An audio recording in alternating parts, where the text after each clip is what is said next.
Green is the new gold. Our 18-hole Niklaus design, award-winning golf course and clubhouse will leave you green with envy. We don't just say, we do. It's the Stain City way.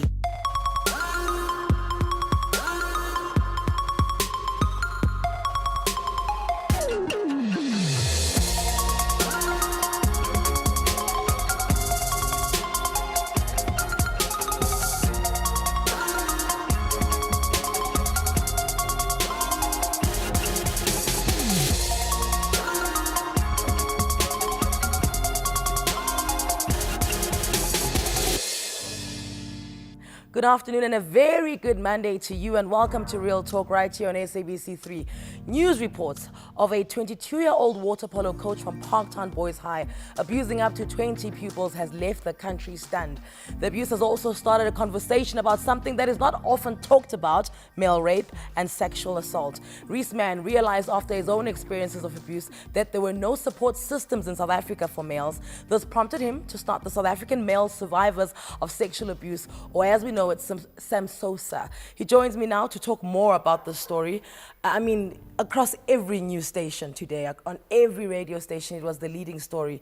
Surely this cannot be an isolated incident, Reese. Absolutely not. It's not an isolated incident. It's been probably happening in all schools past, and it's going to happen continually unless we start addressing it. I mean, the figures are now 1 in 6 males will be sexually abused before the age of 18. For females, it's even worse. It's 1 in 4. When it comes to boys' schools, it's always cloaked under culture, tradition. This is how we've always done things, you know? And that's just the pupils like acting on each other. What can we do when it's a teacher? And I mean, I understand he was a past pupil there. I think it is within a boys' school as well as a mixed school. We brought up in a patriarchal society, and men are socialized and boys are socialized to a position where they don't talk out of turn. So men are not supposed to show emotions, men are not supposed to talk or if we want to say, blitz on another male. And then there's also within the school culture, and specifically a boy culture, that the school brand and the school's reputation comes first before anything else. Now, in the situation with Parktown, there was a power play there, in that a 22-year-old teacher who was a coach, who was also popular. And this is what happens with grooming, is that he's in an ideal position. He's a sportsman, he's popular, he's got a reputation, popular amongst parents, popular amongst the sporting fraternity, popular amongst the boys themselves. So he's created an environment, a hub that people will not believe anything that's negative said against him. Then he starts isolating the young boys. And then there's a uneven power within that relationship, that he's got the power. So these young boys, and we as adults always look at this and we say, why didn't they speak out? Yeah. Why didn't they say something? But we as adults are not thinking in a 13, 14, 15-year-old's capacity and thinking at the moment. Because that power play again that takes place, all the power is in the teacher's hands. So me now, as a mother, and the reason, I mean, we're speaking about phobias today, but after the story broke, I was like, we have to do something about it. So I'm watching the show, I am a mother, I am a father. What conversations should I be having with my 12-year-old son, my 11-year-old son, to make sure that even though there is a power play, even if he's the popular teacher and he's got the support and the swag and the popularity and the school tradition behind him, how is my child going to come home and tell me that? I think the first thing is what you said, is having a conversation is the most important thing. You need to have a conversation with your children, open conversations about sex, sexuality, and specifically with males. We need to get past the question, and we need to start having a discussion with our kids about gender, about masculinity, and how we see it as a family. And we also have to break that mindset that young boys can't have emotions, that young boys can't cry. And that's where the secret is that young men are not supposed to show emotions. They're supposed to get over it, man up and Ooh, move on. mommy's little boy, look, somebody pushed him, somebody touched him inappropriately, now he's run to go tell the teachers. And in the incident like we had at the school, I don't believe that in the period that we are in now, that it would have come out had there not been video footages. That's exactly what I was because thinking. the child would have been isolated. They would have, if a few pupils would have known about it, the reputation of the school, the reputation of the water polo team and everything was at stake.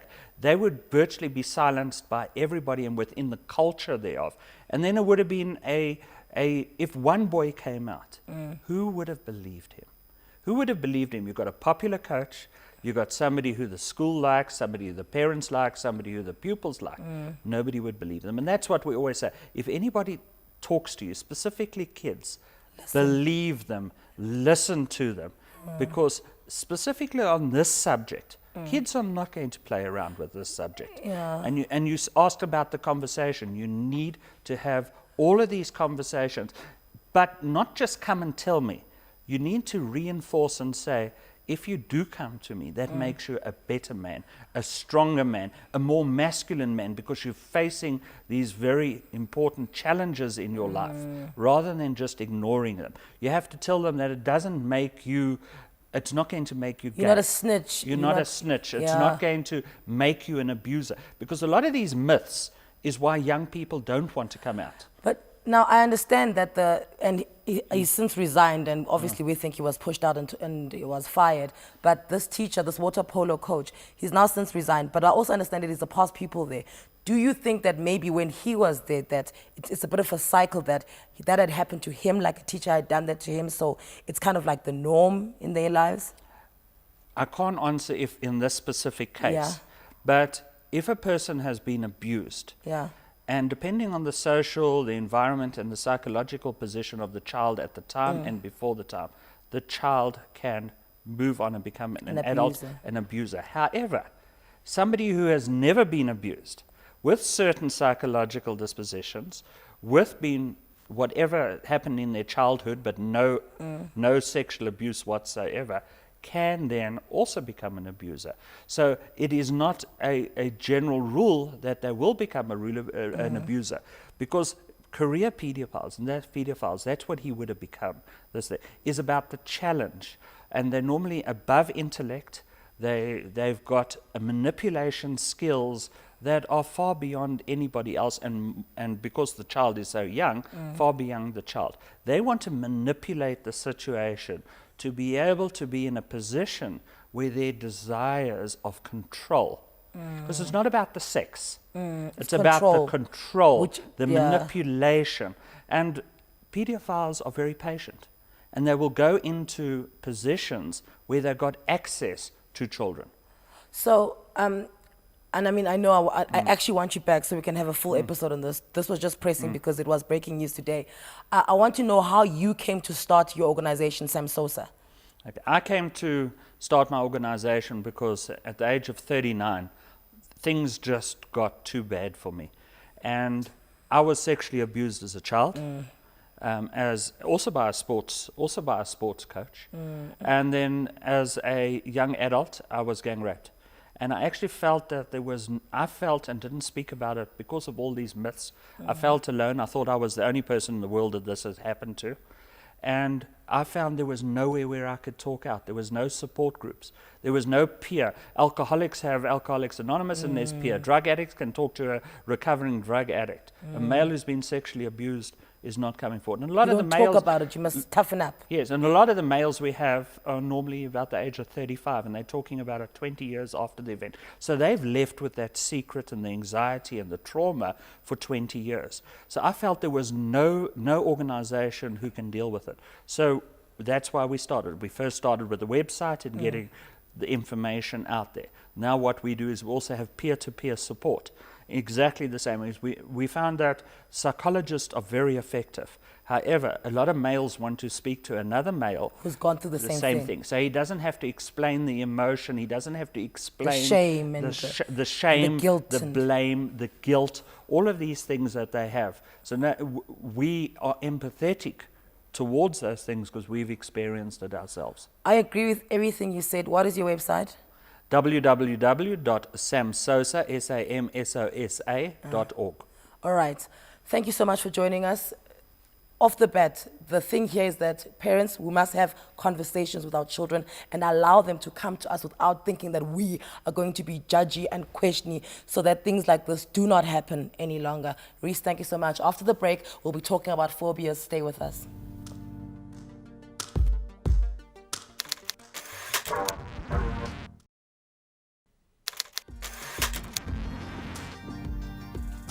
Welcome back to Real Talk on SABC3, where the stage is yours. Have you ever been gripped by a fear so intense that it's left you feeling like a prisoner in your own body and mind? Whether it be a fear of an animal, an object, an activity, or even a situation. Does this fear manifest in physical symptoms such as dizziness, breaking out in a sweat, or shortness of breath? Has this fear become so persistent that it interrupts your way of life? My first guest about phobia is a psychologist from the Meriting, am I saying it right? Meriting Center. Yes. Meriting. Lerato Msimanga, welcome to the show. Thank you, Meriting. Anele. Yes, Meriting. Meriting, because earlier I was going meriting. 'Cause, you know, That's one word. my Meriting. western side comes through so easily and just lands. Meriting. Listen, to people who don't have phobias, right? Does it look like we're overreacting when you're like, I have a fear of heights, I have a fear of rats, I have a fear of dark spaces? Does it just seem like we're overreacting, you must just calm down?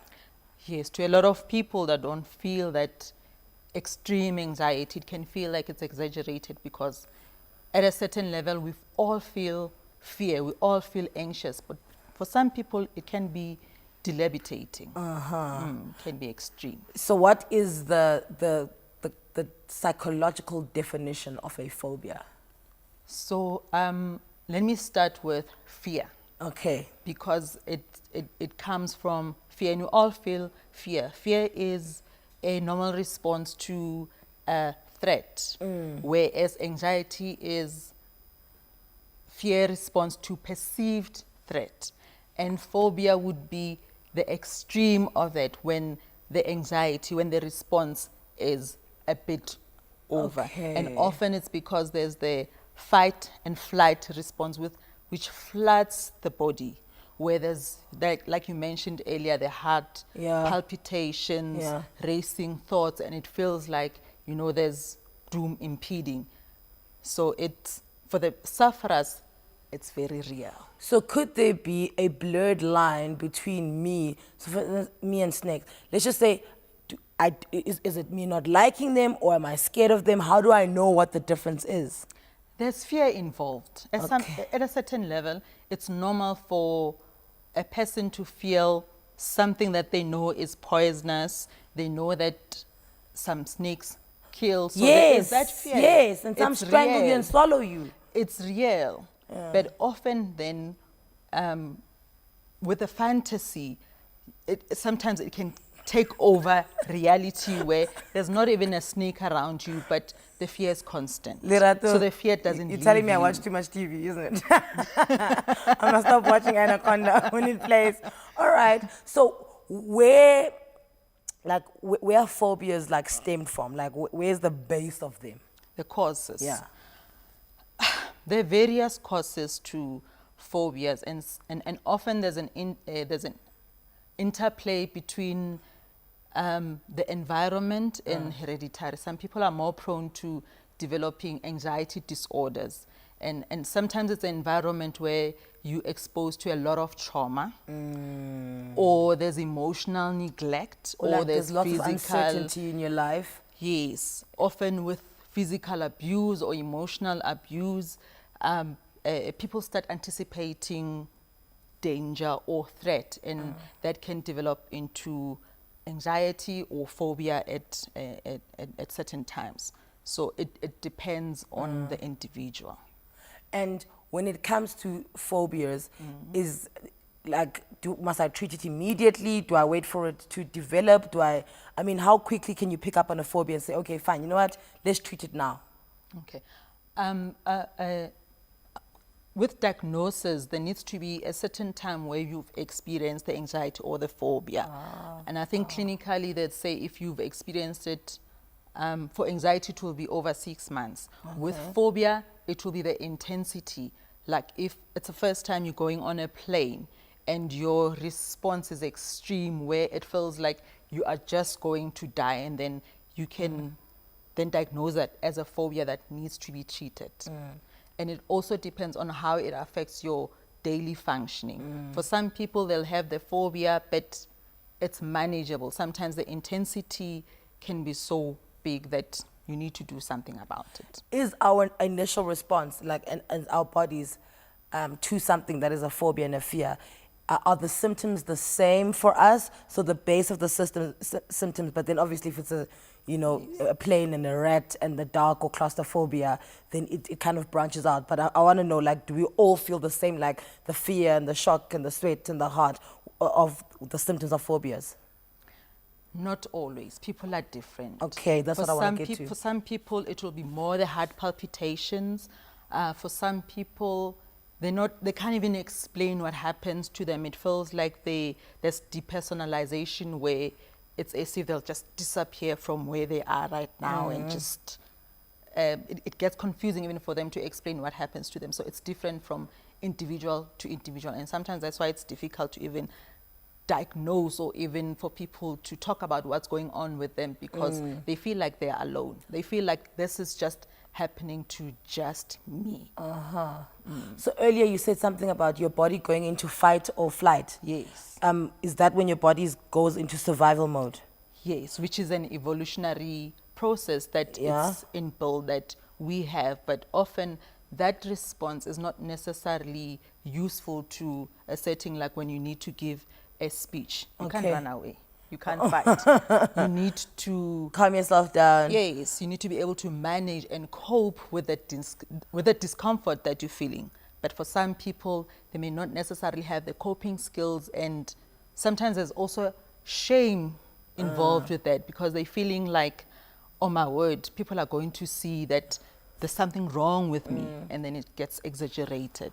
But here's my thing then. If your body's natural reaction is to protect itself, then surely when you have an anxiety attack, when you're short of breath and you can't breathe and 3 minutes away from dying, surely that's not normal then. That's not your body protecting itself.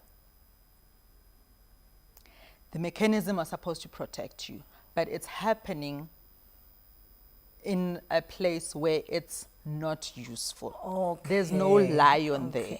You know, the body was built to survive in the wild. There is no physical danger. Okay. But it's reacting, it's giving the same physiological response to that physical danger. It's more or less the same. So that's why sometimes people can't differentiate what's real and what's not, because it feels like, oh my word, it's... Can some phobias develop into mental illness?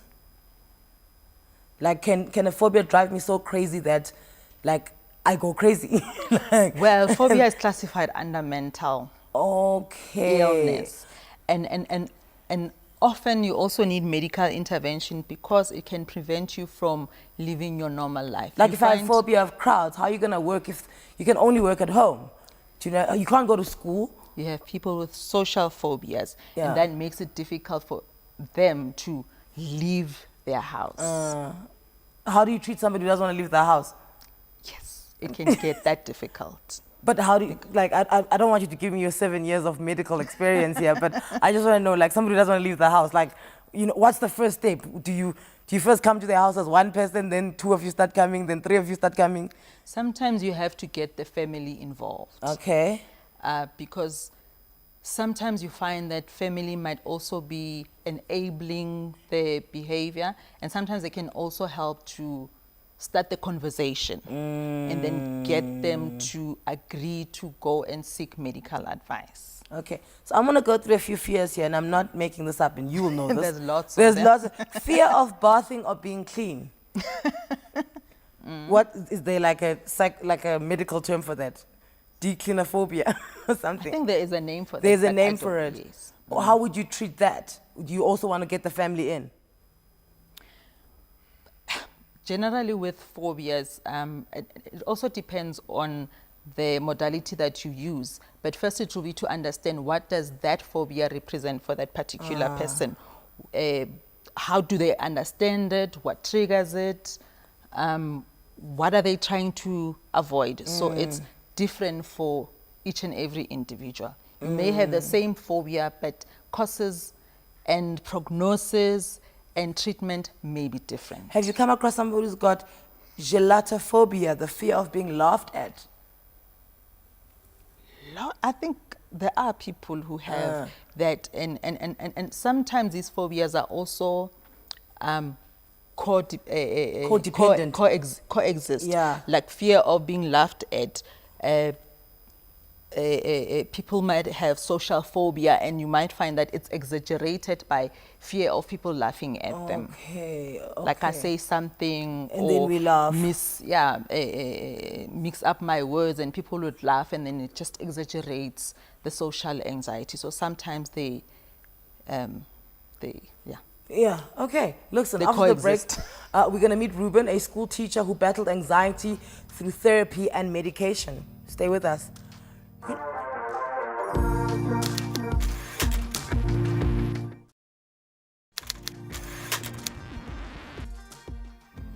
Welcome back to Real Talk on SABC 3. The stage is yours. 2 years ago, my next guest found his life so affected by anxiety that he ultimately sought therapy and even started taking medication for it.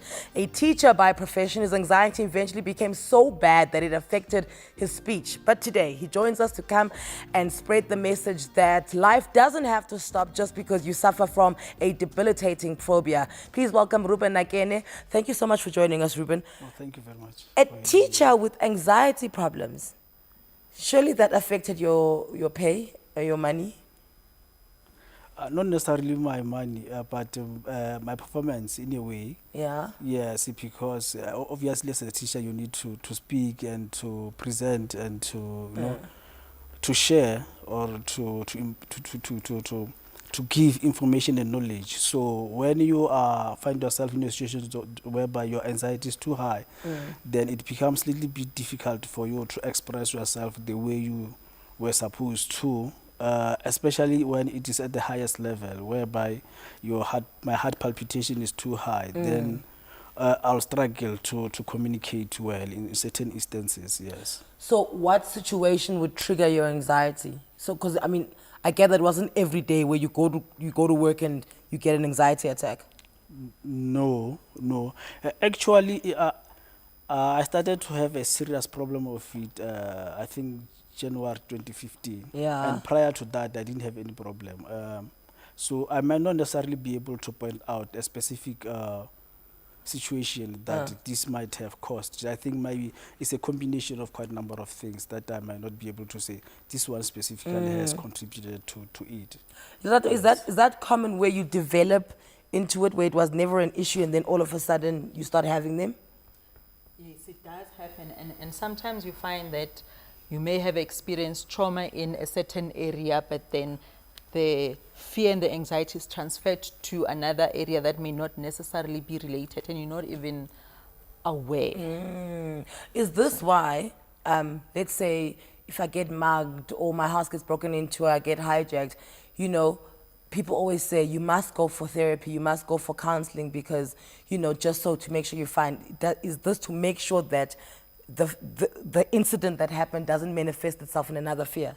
Yes, so that you process the emotions, you put words into what actually happened. You deal with the emotions, because often we don't really talk about emotions in our communities. We'll talk about what happened and not necessarily how it address made me feel. how it made you feel and what happens to those feelings. I felt disempowered, and then that feeling then Yes, gets that transferred to fear. something else. Yes. Ruben, did you go through therapy? Yes, although I firstly went to general practitioners and I eventually went through therapy for about 8 to 12 sessions. And yes, it helped to a certain extent. Then I eventually even go to a psychiatrist for maybe once. Then I went through a medication thereafter. And yeah, it went a little bit down. But I think the turning point was because I'm a very spiritual person by nature. So I then decided to focus much on positive things about me, and in particular on God, because I realized that really psychologists and psychiatrists have done their part to a certain extent, but certain from where I was to another level, then I need a divine intervention. Then God help. in that But now, regard. as you know, as a black man, right? Yes. You know, there's culture, head of the Yes. house, Yeah, yeah, must yeah, be yeah, yeah. strong, can never show weakness. You know, he must talk. Yeah. He gets the drumstick. Do you know what I'm saying? Like, there's just all Yes, this, yeah, like, yeah, yeah, you know, yeah. thing that you have to be. Was it difficult for you to confront that and say, I'm going to go for, you know, the therapy. I am going to go speak to somebody about this. Yes, as I said that going to psychologist was something that I did after quite some times. As you are saying that as a man, I was just telling myself that I'm going to go through this thing. It will I'm be gonna fix better. it myself. I'll fix it myself. I didn't even share it with my spouse to that extent. But I eventually realized that I really need a therapy and somebody to talk to, and who has a depth knowledge and understanding of what exactly I'm going through, and who will be able to help me to cope with it, with those exercise. And I think they did help a lot.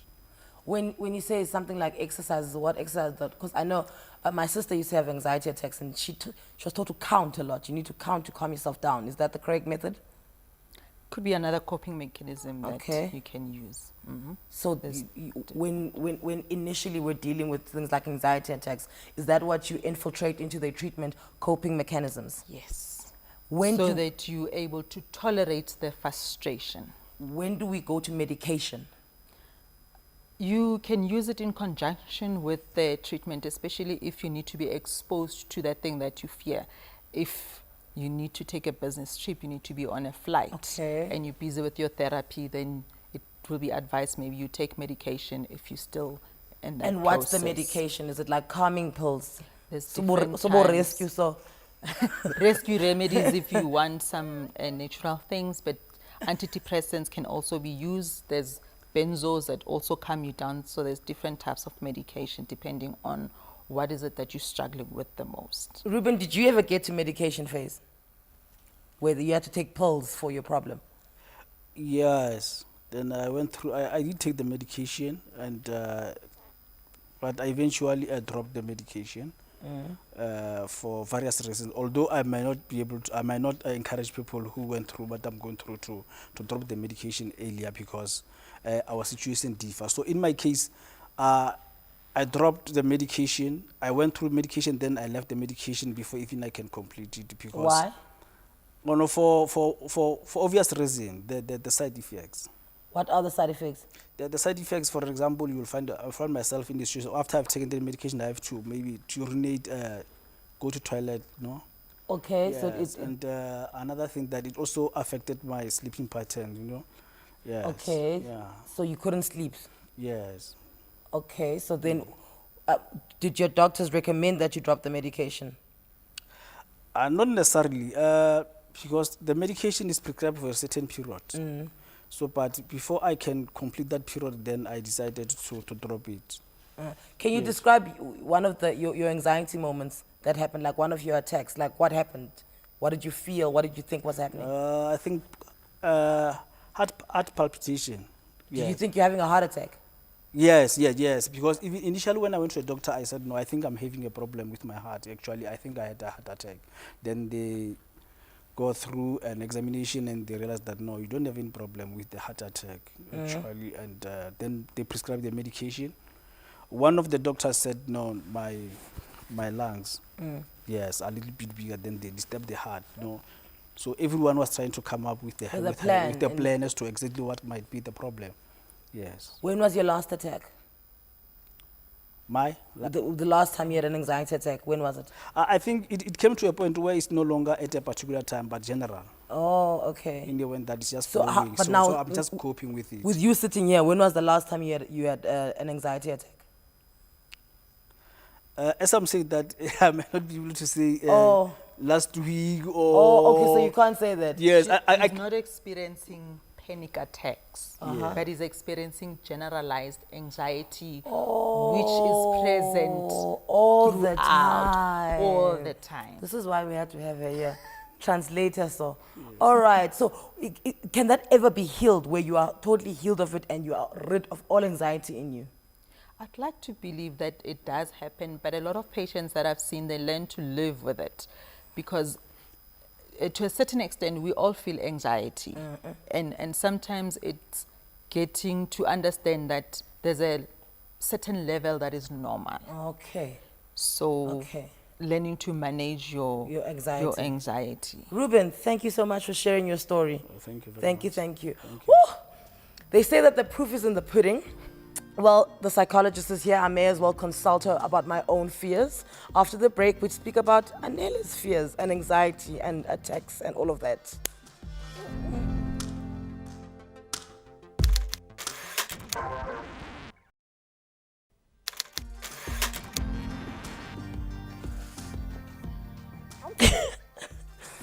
Well, this is not funny one little bit.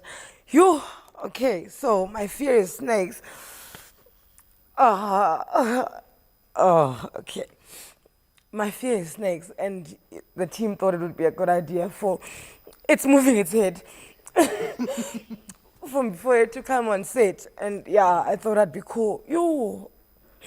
Hi, Clint. How's your friend? He's very friendly. Oh, okay. Apparently he's famous and stuff. Yeah, he's quite a celebrity. He's our mascot for education, reptile education. Okay, and why do you have to do reptile education?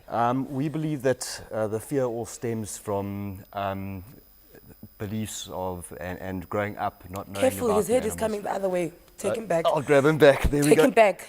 Okay. So we believe, especially Yeah. reaching out to the youth to educate them when they're young to get over those fears, and slowly but surely manage to protect such an amazing species. And I once read that this is the albino one. Am I right in saying? Yes, And they're they're becoming extinct. A lot of them are endangered due to, amongst other things, the leather trade. So by keeping them in captivity and being able to educate people and people have a awareness of not every animal is dangerous. In South Africa, there's over 135 species of snakes. And out of those, only about 35 are actually venomous and only about 8 are actually lethal. So not every snake is a bad snake. So why am I scared of it? It's probably the upbringing. A lot of people are told that they are all dangerous. So a lot of people fear them because of the unknown and not being educated about the animals themselves. So why am I scared of it? Why am I scared of snakes? Lerato, come, girl, talk to me like a professional. When did you first realize that you were scared of When I was snakes? small, when we lived in Petersburg, the gardener found a snake in the garden, and then I never went into the garden until we moved. So I don't know, I just feel like they'll kill you, I guess. Okay. And how did your parents respond to that? Was there any adult that helped you to My mom laughed.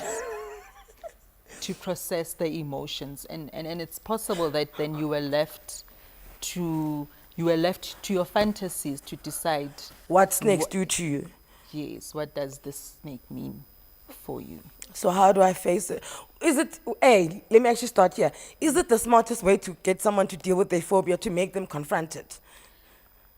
The idea is to have exposure, but you started with the intensity smaller until you get to the actual You don't get the snake. biggest one, right? You don't start with the extreme, so you Is that the biggest snake? desensitize. He's about half grown at the moment. Half grown? Yes, yeah. Is he gonna get bigger than that? He'll put on about another 2 meters and about another 70 kilograms. Are those snakes dangerous? What happens when they feel like they're in danger? What's their coping mechanism? Their coping mechanism, if they feel threatened, is to attack in the wild. But a captive bred animal like this is extremely docile. He's a puppy dog and educates thousands of children around Johannesburg every year. Okay, so I should have started small. Gradual desensitization. You don't start by flooding the system, because sometimes it can even re-traumatize you. Which is, I feel, is what's happening now. Okay, so how do I deal with re-traumatization?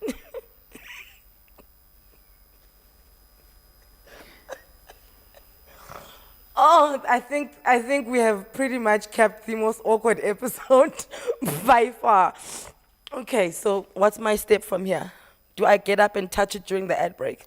If you're comfortable to do that, you're more than welcome to do that. Okay. And sometimes getting that exposure and seeing that, you know, your fear, that anxiety is not gonna overwhelm you, can help you to overcome or manage even your anxiety. So if you're comfortable, you can try and touch it and just get a sense of what happens inside of you. Because I hear you worried about what the snake will do, Why how the aren't you snake will stressing? cope. I don't have that fear. Oh. I do understand that it's a captive snake. We've had a chat. I am comfortable around it. Is there something like cultural phobias, like where you find like a group, like I don't know if I'm outing black people here, but you know us and cats, like, you know, they're like, I don't want a cat. And owls, Yeah. yes, because of the stories that you get told growing up and what you associate those animals with, it can create phobias. And actually, what about things like homophobia and xenophobia and all of that? Like, where does that fear? I don't even think we should be calling them phobias. I think you're just not a nice person if you don't like people for a sexual orientation or for the color of their skin or where they come from.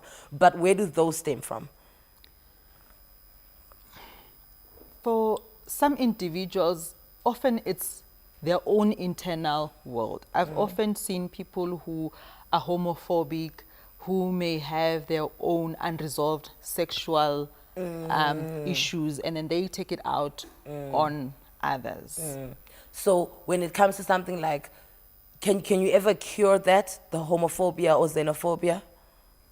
And more than anything, it's allowing the person who's experiencing the homophobia or the xenophobia to understand what this thing means for them. Why are they so homophobic? What is it about them that makes them feel overwhelmed or traumatized by other people's orientation?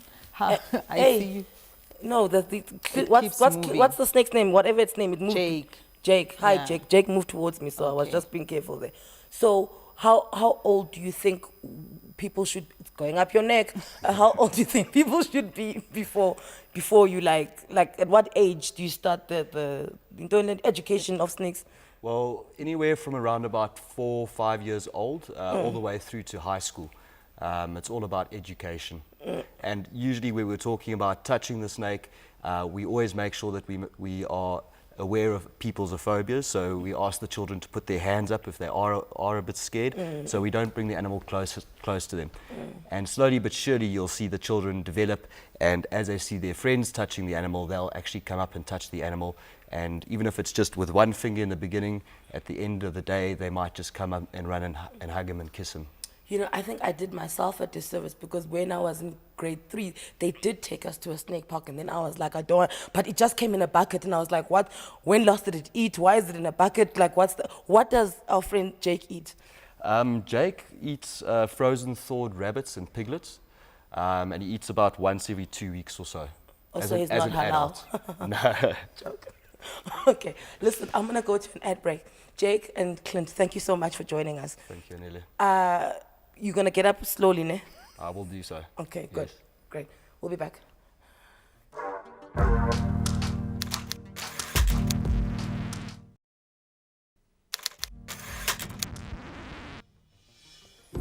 I'm back. Okay, welcome back to Real Talk. The stage is yours. Today we've been getting education on phobias. I had a snake in here. Look at me. I live to tell the tale. I'm fine. She gave me such a great coping strategy. You must put both your feet on the ground because I was shaking my legs because I was scared. But I'm here and I'm full of nonsense again. My next guest has been receiving treatment for her anxiety that she suffers from as a result of claustrophobia. Wow. Welcome, Melanie Harrybarran. Am I saying your surname correctly? Indeed, Harrybarran. Yes. Claustrophobia, right? So do you like walk into a space and immediately feel like this space is small and I'm not comfortable? Yes, pretty much so.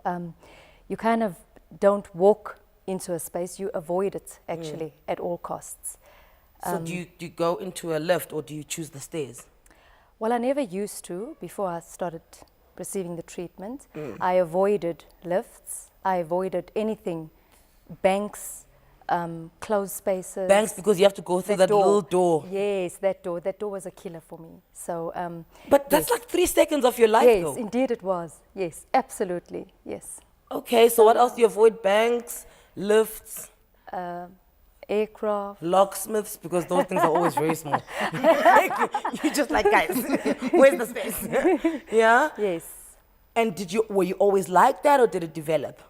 So, no, as a matter of fact, I wasn't always like that. It just came from nowhere, actually. I think, though, it was triggered by a trauma I experienced, but it wasn't immediately related straight after the trauma. It did come some years after, you know, and yeah, and it just came out of nowhere. Can you share the trauma with us? No, I don't feel comfortable. Okay, Yeah. but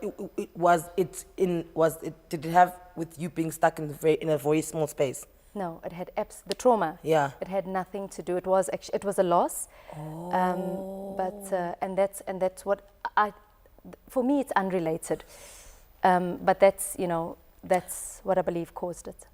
It comes back to what you were saying, that, you know, something can happen on that side and it manifests itself here. In another area. Because in my mind, if you've got claustrophobia, you know, maybe you were stuck in a car as a child and you almost suffocated, or you used to get locked in a room. So it's not always those situations. It's not always clear cut. It's not always that straightforward. So when was the first time you had a claustrophobic attack? Can you remember? So that was about 4 years ago, and it happened on an aircraft. That was the first time. You know, walking towards the aircraft door, through the passage there, I could actually feel the palpitation starting, and the sweatiness and the tingling of the hands and the feet. And I didn't know why. But the minute they closed that aircraft door, I set up to leave the plane. And yeah, and that was the first time. But fortunately, I was traveling with a colleague who had recognized the symptoms. I didn't even know, I mean, I had no clue as to what was happening with me. And she managed to calm me down for that flight and so on and so forth. From then on, I managed to avoid Flying. Correct. So then did you think that you were scared of airplanes and you hadn't registered that you've got claustrophobia? Yes, Okay. yes, indeed, I did, yeah. So you were in the Greyhound there, girl. I was trucking. That was your life, Yes, I city was to city. Can one phobia then become another one and another one and another one? Yes, and sometimes with panic attacks, it happens in an environment and you start fearing a similar kind of environment. Often panic attacks happen when you least expect them. You'd find that you're sitting in a taxi and suddenly you're getting palpitations.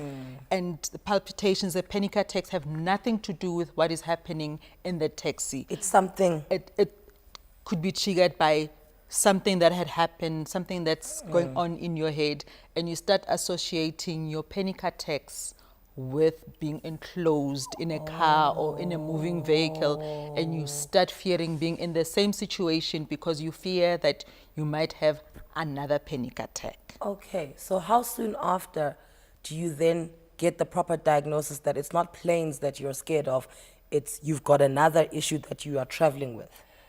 So when it's really started affecting me, when I work in a travel consortium. So my business is to travel. Oh, wow. So when you start wanting to leave your job to do something else, to avoid the plane, taking 14 flights of stairs up to see a customer, Girl. then you then you realize there's a problem. Yes. What are you like in your car? I wasn't okay, but I'm good now.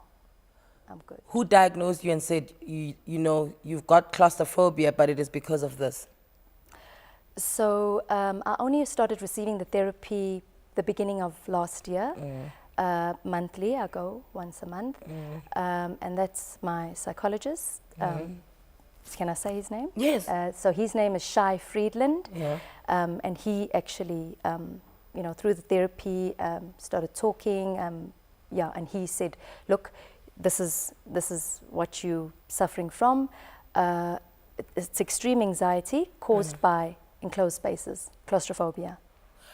Lerato, how quickly as a psychologist do you see what the problem is, right? But you have to take your time in peeling the person so that they can see it themselves. Do you ever find situations where as soon as they walk in and they tell you what's going on, but you yourself have to be gentle in your approach? Often, yes, because some of the anxieties or what brings the person into therapy might be something that they feel comfortable sharing.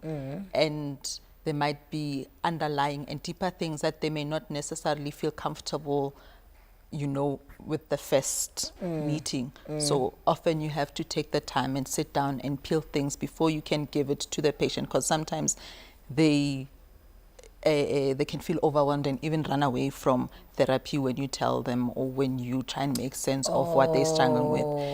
But often people with anxieties, the interesting thing is when they come to therapy, they come expecting that you will take away the anxiety. But you can't. You can only give them coping ways.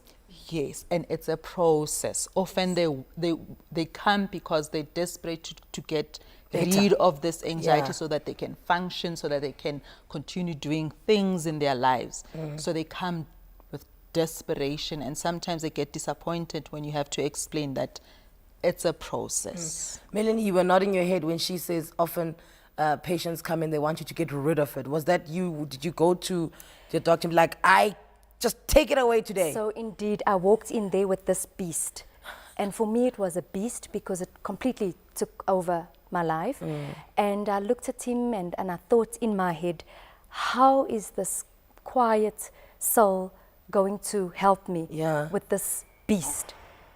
And the first thing when he said to me is that, see the answer that you've worked out in your head? That is not the answer of the process we're going to follow now. So so that's basically how we started. I completely underestimated. There was the way when I walked in there, I felt this thing is so big. I don't even know if he can understand what I'm experiencing. Were you ever put on medication? No, I refuse that. Why? No, I'd prefer the counseling methods rather.